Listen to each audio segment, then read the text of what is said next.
Okay. So, what I wanted to do just quickly in this room with you is to explain about what we teach. The model I described before is actually a little bit on this wall over here, okay, with the old and the new world, which is what we're talking about. But we then had a problem, because if you think about business education, you think about places like Harvard and so on, where they spend billions doing research. So if you see a new world with some new learning, how do you do the research? Our first project was to accelerate our research process, because we have no money, and we have to be able to teach good things.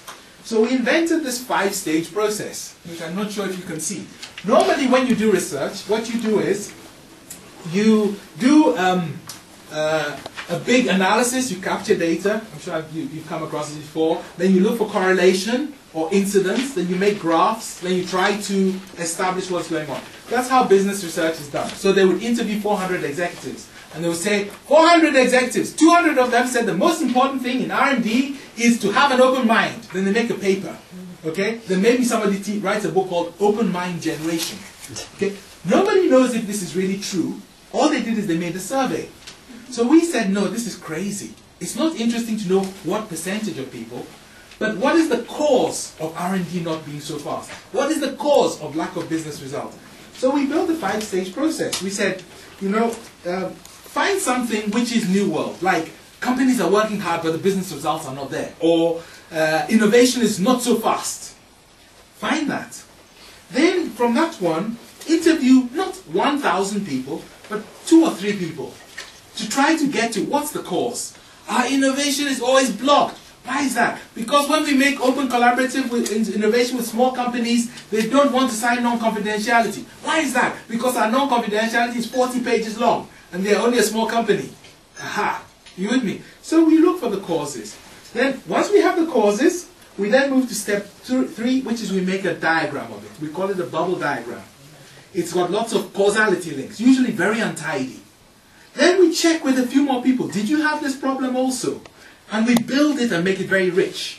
So it's only, we talk maybe now to 10 people about a big subject like why do most projects fail? Then we do prediction. We go to a company, we say, hey, do you have projects? Yeah. Are they in innovation? They say, yeah. So, you have this problem, that problem, that problem. Say, yeah, how do you know? We say, aha, are you with me? Now we know the real cause, then we design a tool specifically for it. For example, one of the things we found early, you can have this, I don't need it anymore, was that many open innovation projects or any innovation projects, the goals are not so clear, the method is not so clear. So the planning process is not good. So we thought, how do you plan when you are learning while you plan? So we invented a technique called sticky steps, which allows you to plan even though you don't know the goal or the method. And it works very well. It gives you financials, everything. Sticky steps is on that list over there.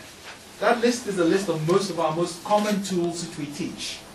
On the left-hand side are the traditional things you would do in a business school, and then on the right-hand side are the things which we have built or invented. Okay? I think when we go upstairs, Will will probably show you a recent bubble diagram he has made, and we have some other ones which we can talk about. So if you're happy to continue the tour, are there any questions about research method and topics? Take a close look if you like. I'm sure some of them you will recognize. And as Nicholas knows, we've been teaching this within Danone for a while, so maybe some of the tools your colleagues are actually using them as well.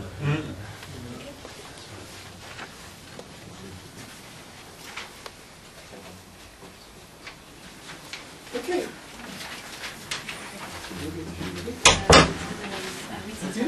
Continue.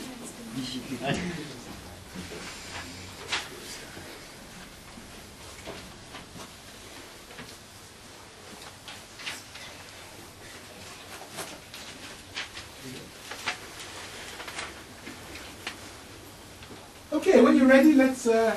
We're going upstairs.